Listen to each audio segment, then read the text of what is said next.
If you have to give tips to founders who need to increase their personal brand, where would you start? It's always good to start from the very beginning, like the core. You need to identify who inside. If there is something fake in between, it's not gonna work. What actually happened with the Google algorithm recently? Why Cointelegraph lost all traffic? Since AI features are used by lots of content producers, Google started to react to that. At the same time, Google is training its own system on AI, so Google is interested. I do not believe in SEO anymore the way it used to be. The changes that you've had to go through going from traditional finance media versus Web3 media. The initial difficulty was to actually understand what is a digital asset. Could you guys foresee that this will happen to the market? Because if we check the traffic on the similar web, then we can see that BeInCrypto is actually the most stable. This is Known, a show about tech marketing experts who used branding mastery to build not only their project, but also themselves. My name is Mary, and we have Stella here and our beautiful guest, Alena Afanaseva. She is the CEO of BeInCrypto News Media. How are you feeling today? How is Binance Blockchain Week? I'm feeling fantastic, energized with people's energy, but a little bit tired of all the flights. For sure. Yeah, you were in DEF CON before, right? In Buenos Yeah, Aires? I was in Buenos Aires, and it took me like 20 hours of flight to get here. So a little bit jet lagged. So. For sure. So yeah, Alena, thank you so much for being here today. We would like to start with your journey. So you have experience of 20 years in the media, and I want to know, how did crypto come in the picture for you? I think the whole story of my career, the whole career path that I had was like the different, like really broad expertise that I got from different parts of one picture that brought me to basically building a crypto media. Because initially I started as the editor of the financial news feed. This is where I'm coming from. I worked for a broker, and we built our own news feed, sometimes creating our like the new words because it didn't exist in the financial system of Russia of those times. Then I moved to the role of editor of a financial magazine, one of the oldest again in Russia. And then after that, I moved into financial analyst role in one of the biggest international brokers. So that's how I came to the point when I started to analyze not only forex, commodities and stocks, but also digital assets. And the first one was obviously Bitcoin. So it was, I think, somewhere around 2014. And where this was my first touch point with Bitcoin. I see. And I am very curious in terms of the difficulties or the changes that you've had to go through going from traditional finance media versus Web3 media. The initial difficulty was to actually understand what is a digital asset and how it works. I remember that I tried to do some fundamental analysis and apply technical analysis to Bitcoin those times. Obviously, it was not possible. Nothing worked for digital assets those times. It was basically a very narrow environment of crypto enthusiasts and a lot of hype, a lot of media influence. And that was one of the problems initially. And obviously, from business perspective, it was an absolutely new world for me in terms of communication, building relationships, having a network, because it didn't exist those times. For sure. It's interesting because I remember back in the days when I just entered crypto world in 2018, I've heard a lot about, like I worked at some agency, and I've heard a lot about like an amazing writer that is helping us with articles about Bitcoin and fundamental analysis. And that was actually Alena, and that was like when we met the first time. And I'm just curious to know, like then you decided to start like BeInCrypto, like as your own business. So you're at the same time entrepreneur, CEO, and you're a very experienced writer. So how is it helping you, for example, to hire good journalists or to hire good contributors, like editors to BeInCrypto? Are you using these skills nowadays? I think my biggest superpower was not about even writing, although I do have the degree in philology. My biggest experience is my analytical skills, and this is why I was this great writer. I was actually the financial analyst, and this is how we worked with the PR agency, because I was the official face, the representative of the broker, and I was commenting on everything what was going on, and there were very few analysts who actually was able to comment on digital assets. So I did not participate in the choice of writers from the very beginning. Never. I probably was able to find somebody from my previous fintech network, but obviously all the decisions were made by editor-in-chief. So my first decision to found a company, when founding a company, was to find the right people to start with. So when I was mentioning it several times, we started with the people of 4. So the first one was SEO guy, the head of SEO, and right now he is my only co-founder. He was the first employee I had, and he is taking care of all the technical direction. The second was to hire editor-in-chief, and the first editor-in-chief of BeInCrypto currently is an editor-in-chief of the blog. And Interesting. yeah, and then the third person to join our team was the social media guy. So it was very lean, very MVP approach. That's how it started. So you're not micromanaging, and you kind of divide like your role as a CEO and like the editorial part of the team. Yeah, I'm this kind of manager who is switching the roles constantly.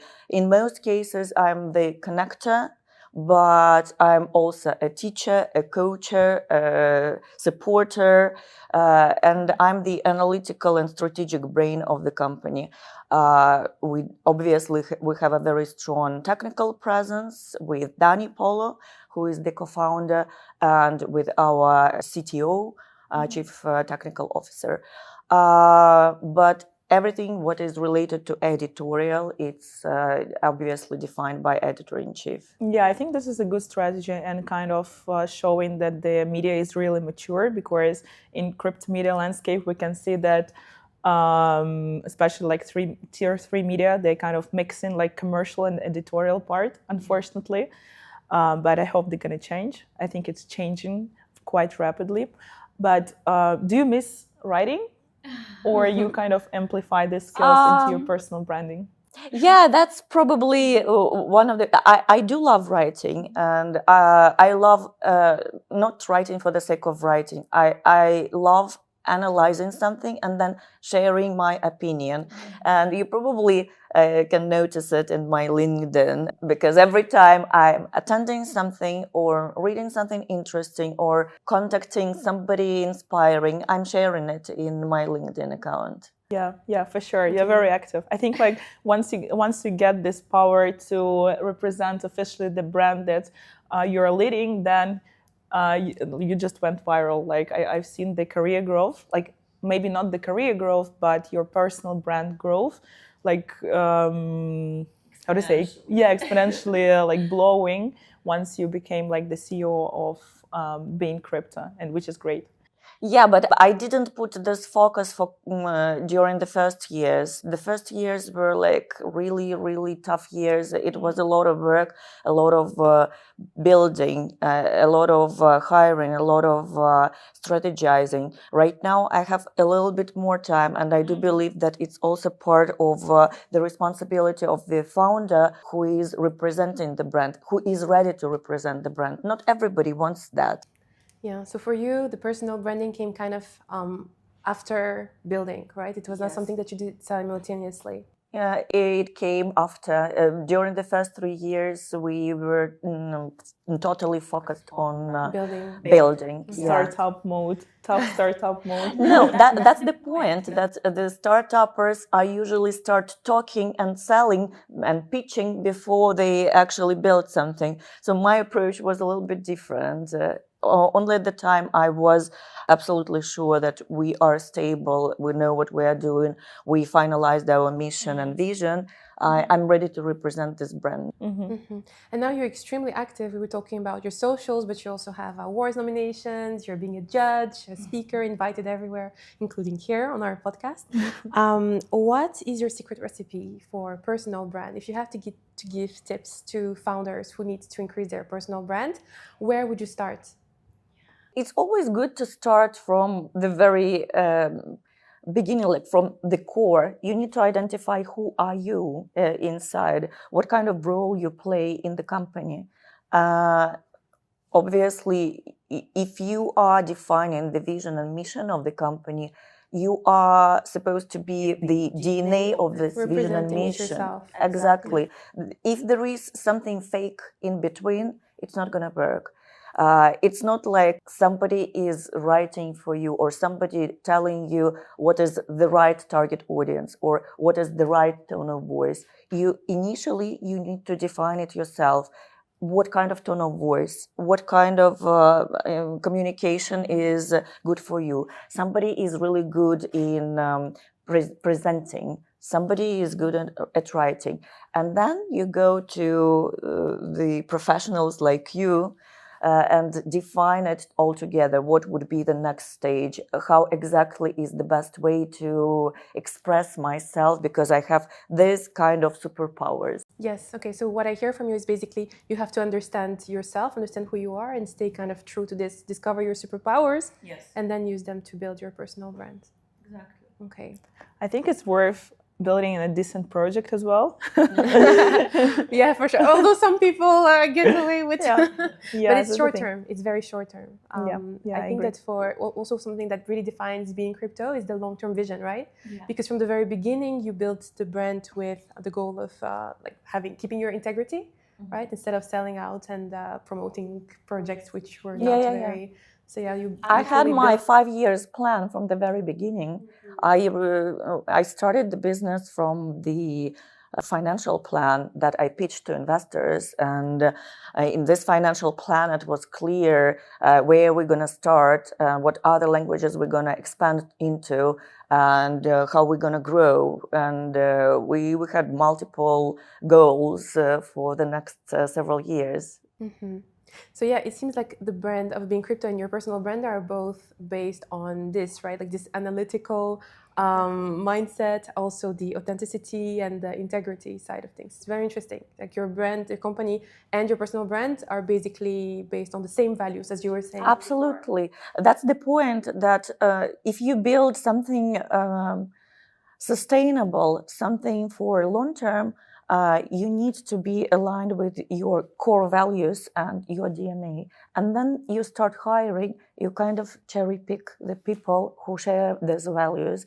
And currently, it's great that we have HR department who is taking care of making sure that all the team members sharing our DNA, understanding what is our core, and basically our HR is supporting all the corporate culture to make sure that everybody is aligned. And how many people do you have now? Around 150, but it's like pretty volatile right now. And do you know everyone by name? Unfortunately, I think maybe like 90% yes. Maybe only the newcomers are skipping my attention, but the core of the team is here. We have many people who stayed with us for more than 5 years. Amazing. So at what point, I'm just curious because we're also expanding pretty rapidly and we have like 35 people now. And at what point you start to lose your navigation? Start right now. 35 is already 35 is already this. I think it's the threshold because this is the point when you definitely need a very good organizational structure, clear roles, clear understanding of the departments, and HR who is defining everything. Yeah, that's so true. Actually, I had a question exactly about this, about the scale of BeInCrypto, because you guys are very diverse. I believe your team is also extremely diverse, right? And you're targeting a lot of different regions. How do you pick the regions that you choose to expand on? I mean, you had this plan, you mentioned your 5-year plan. How did you pick the regions that you're going to target? Obviously, analysis. We use different sources, starting from Google Analytics and similar web, Ahrefs, and ending with even the amount of traffic of cryptocurrency aggregators, because this is the way to identify where is the another big potential for the audience. Somebody like, I don't know, CoinMarketCap, TradingView, CoinGecko, they already have multiple languages, and obviously the crypto trader environment is using those websites on a regular basis. So the starting point is just to go and check what languages, what countries they have there, and think about how we can expand into. Of course, the next stage is identifying the SEO potential, the competition, and many other things. But the starting point is pretty simple. That really explains why you guys are partnering with such websites and media as TradingView, FX Trade, right? Yeah, CoinGecko as well. Yeah. So it was one of my questions, but I think it's pretty clear now. No, it's actually with them we are partnering in many directions. It's multiple. It's starting from data, like we use with CoinGecko, we use their API, and our markets data is based on CoinGecko. But also we are providing our content, we are sharing audience, we are building the syndication, so whatever content we are producing, it automatically goes to multiple sources, and the strong ones in multiple languages. Yeah, we also build a lot of campaigns together. For example, we just recently, I think yesterday, I skipped that one, but we planned it in advance. We had a podcast dedicated to crypto news outlets, direction and trends in AI era, and we invited our FX Street partners. We invited the friends from New York Post and some representatives of mainstream media. Oh wow, that's really cool. I think that's a really smart strategy behind growing the media brand. And talking about AI, we have like a block of questions about Google algorithm and using AI tools in media. So can you explain us what actually happened with the Google algorithm recently, and why Cointelegraph lost all traffic? Just a disclaimer, I'm not an SEO expert, and obviously I'm not the official representative of Google. We have multiple hypotheses, and I can share, because I already shared it in my LinkedIn, I can share some of the potential reasons. So the first question was about Google algorithm. The thing is that Google is constantly updating its algorithm. Previously, when we started, it happened every 3 months, and that was something that everybody expected. Everybody was aware. We were ready to adjust and follow the rules of Google, and it has always been like that. But during the last year, I think at the end of the last year, Google started to launch this huge upgrades on quite a more frequent basis. So sometimes it happened like every other month, sometimes it happened every month, and right now there is no this clear structure that we used to have before. So right now, since the AI features are used by lots of content producers, obviously Google started to react to that. And at the same time, Google is training its own system on AI. So Google is interested in making sure that it trains its own data on a good quality content, making sure that commercial is not misleading or not presented as an original content. It's a complete difference. So if it's news, it's news. You cannot name press release news. This is what we still getting in the market. If it's press release, it's press release, and it follows some specific structure. If it's news, it should be labeled as news, and if there are some referral links, it's already basically breaking the rules of regional reporting, of honest journalism, and etc. So this is the core. For Google, it's always what it values, the content. So, and the reason why many websites, not only crypto websites, started to lose traffic during the last year is this. Google started to put more focus and attention on the quality of AI-generated content specifically. And then second, it started to create its own AI overviews that basically replaced some of the content producers that did not produce news stories, but more focused on long-term evergreen content, like listicles, overviews, reviews. Everything right now is taken by Google. I can give you an example of a company called NerdWallet, which has been huge. I think Finder.co as well. They've been really strong brands in terms of listicles, reviews of financial assets. During the last 2 years, they lost from 30 to 80% of their traffic. Finder lost 80. NerdWallet lost 30, and it's still ongoing. Although the quality is fantastic, but it's this evergreen content. This is one part. And then another part is how Google is reacting to something that is changing in news outlets environment.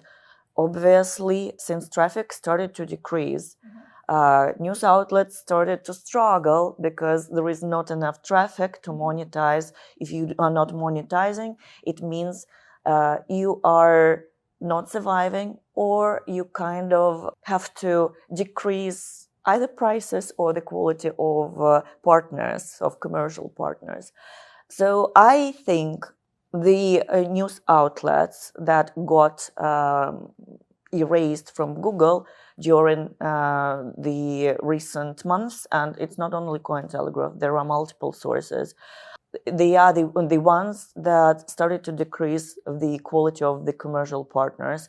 Obviously, your money, your life is still there. It's the core for Google. So whatever is gambling, whatever is meme coins or other like iGaming, all the gray areas content is something that Google doesn't like. And sometimes it gives you, like signals decreasing the traffic, not significantly, but like decreasing the visibility. So you can definitely see that discovered traffic decreased. And I think the news outlets notice that.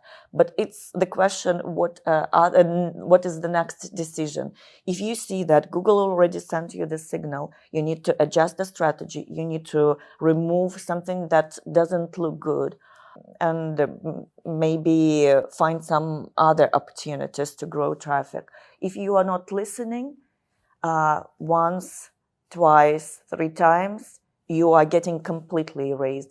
Because in case of Cointelegraph, you cannot even search them. It's not shown in search. In case of Bitcoinist, News BTC, I think Bitcoin.com as well, they are spiking and going down. There is a lot of manipulation going on, but so far they kind of still surviving, but they are just pessimized, but they are still seen in the Google list. Yeah, that's really interesting, because recently we have tried to search for Cointelegraph on Google, and the first link that we got was CoinDesk. and because they have tagged. yeah, next to CoinDesk, there was like, I looking for Cointelegraph, like check our website, something like this. So we're kind of playing with the brand. So that sounds to me that you guys have really good like SEO specialists. So could you guys foresee that this will happen to the market? Because if we check the web, if we check the traffic on the similar web, then we can see that BeInCrypto is actually like the most Pretty stable, top tier like crypto media. So what is your secret behind this? What happened? Or are you just lucky? No, we are definitely not lucky. We are super analytical. Like I mentioned, my co-founder was initially hired for the SEO role. Obviously, he is not taking this role right now, but he still has a lot of expertise. I do not believe in SEO anymore the way it used to be. I think right now the core message from Google is quality. And if you follow the rules and you continue to improve the quality, this is the way to do. In terms of like leading indicators that something is gonna be wrong with your website, it's usually the spikes of traffic and the spikes of crawling activity of Google bots. This is what can definitely tell you that there is something that Google doesn't like or wants to check. So how it happens? You have the spike of traffic. Most probably, if you have the spike, it's manipulated, especially if you never experienced those spikes before.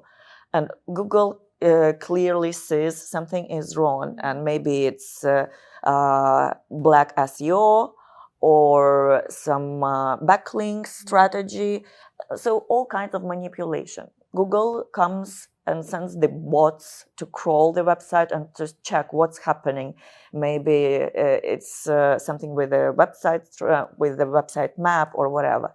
If they are finding something weird, they are sending you manual reviewers, and then manual reviewers are coming and checking the parts of the website that, especially if it's news in financial sector, the parts related to the company, to the policy, to the writers, to their background, so all those core things. And then they are checking if there are affiliate links in the news where it should not be, and all the rest.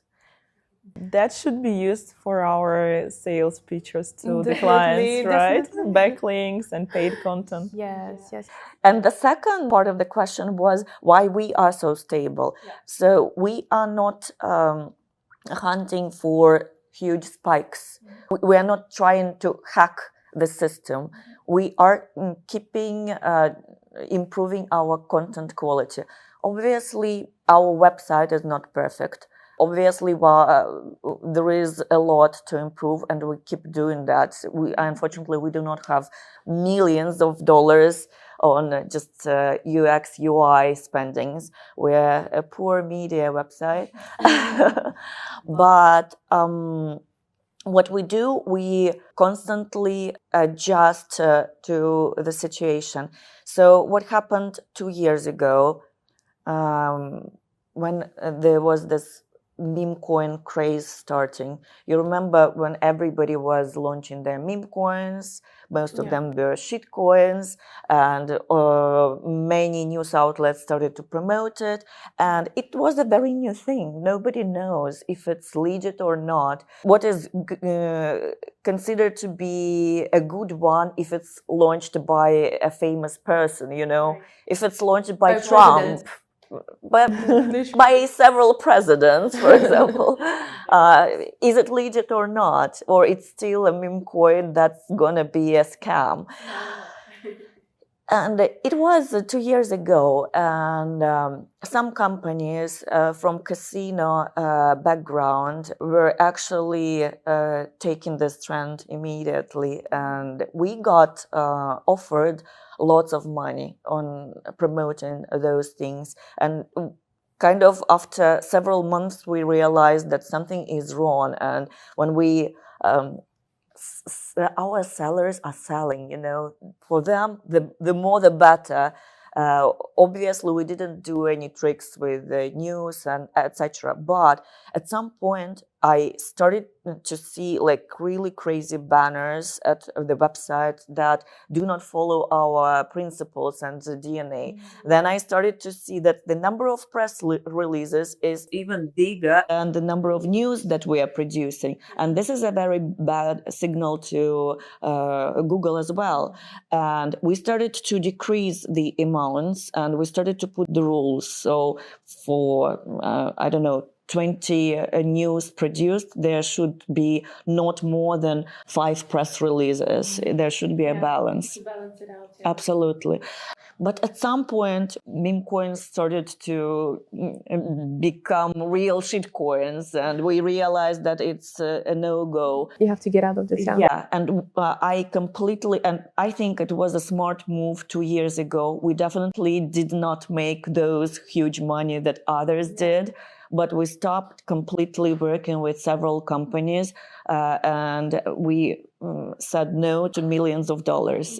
So again, like the long-term vision over the short. Because I realized that it's going to kill the website at some point. It happened 2 years ago, and during those 2 years, it continued to be so. So many companies made money, many news outlets, and some sellers from time to time questioned my decision, saying everybody's making money on that. Everybody is okay with that, and Google doesn't care. But 2 years later, it still happened. See the results, yeah. I like that you mentioned the clash with the sales team, potentially because they have to reach these targets, and this was the easy short-term way to do it. So it's actually quite good that you managed to keep this long-term vision and steer the boat into this direction. Yeah, we have a pretty solid, strong board of directors with very good relationships. So we can discuss those things, and it's always, the balance, and it's not that like fine line between this is black and this is white. It's always like you need to understand if it's harming your future or not. I think that's the reason why we kept the stability. And the other reason, obviously, because we are the biggest in the world by coverage. We have 26 languages, and when one language goes up, the other goes down, and it kind of balances it all. And sometimes it's market volatility, sometimes it's political story, regulation, or whatever. I mean, in the South Korea, which is pretty strong in our editorial environment, they go in cycles. They ban crypto, then they start to be more crypto friendly. Then they got hacked. Some crypto exchanges getting hacked in South Korea, and then they start banning it again. And we are adjusting here. If it's cut, if the regulation is strict, we are cutting the expenses and we are putting our investments into the countries that are growing right now. Yeah, makes sense. Controversial question right now, because I think that we've touched upon some points during this episode, but perhaps a lot of founders and a lot of people are asking themselves this. So what do you reply to people that are saying that AI is killing media? I do not, in general, AI is not killing media. It's the strategy of some of the news outlets that may kill media. If you are struggling right now with the decreases of traffic, you have to decrease, you have to cut the costs and fire some people from editorial. Obviously, the first choice you make is why don't I use AI? But the reality is AI is stupid. AI is hallucinating. AI is not at the level, at least at the current point, that may produce content of a good quality without any human editing. What is possible to do is to build the optimization strategy, which not killing the editorial in general, but supporting the editorial to find the news faster, to produce the draft of the content faster, and then to research something to add additional angle. Basically, like I'm telling you, my analytical soul is always there. We are reviewing right now, we are analyzing the amount of articles we produce and the cost per article. So during the last year, the production of article increased like 5 times per journalist, per editor. And the cost of articles decreased something like 7 times. Okay. That's such a relief to hear, because we have a not media type of content unit in our agency, but we still have like a content unit with several people, and not several, I would say like 10 people. And we also don't use like AI generated content, but we're trying to optimize like the preparation of the content, like drafts and everything, and to decrease the expenses for content production. So I think I have the last question about like AI and Google search. We have a lot of founders who are listening to our episode, and I'm pretty much sure that they're curious to know how they can leverage the media content in order to get visible in LLMs, like in AI tools like ChatGPT. Yeah, everybody interested how. Like it happens the same as with Google. Nobody knows its algorithm, but there are some findings that we have in BeInCrypto that is confirming that we have the right strategy. We are pretty visible in crypto space, in ChatGPT, and in Perplexity. It's pretty volatile, but I think currently we are on the second position out of 20 crypto news websites in ChatGPT, and on the first position in Perplexity. Yeah, and most probably it's related to the broad presence of our brand, the stability of our traffic, the amount of news and educational content that we are producing, and or obviously the amount of mentions, because we have a lot of strategic partners who are our long-term friends of the brand. Plus, on top of that, it's also the trust ingredient and all that. One of the options to check the trust authority is obviously the main authority, and the second is Trustpilot, or Glassnode in terms of the company culture. So in Trustpilot, you can check what are the feedback from readers, from users of your product, and we have a pretty high level at Trustpilot in Trustpilot rating, in Glassnode as well, and we are getting more and more mentioned everywhere. So this is the core. If we are speaking about companies and founders who want to become more visible in ChatGPT, for example, it means that they need to confirm their trust and to explain their product on constant basis.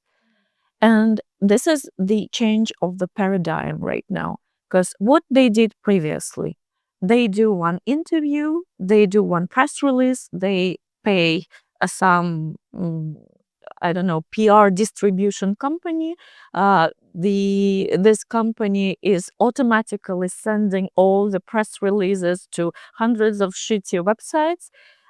They are giving you a nice looking report that it was mentioned in 100 of articles with super low domain authority. And it kind of worked because nobody actually checks if it's of any value. But right now, it could be clearly seen. If you do not have any mentions in ChatGPT, it means that your strategy doesn't work. So right now, the shift is this. If you want to be mentioned in ChatGPT, you need to work only with strong brands, only with the brands that are considered by ChatGPT or any other LLM as the legit, as the trustworthy, as the reliable. And this is something that's gonna grow even further.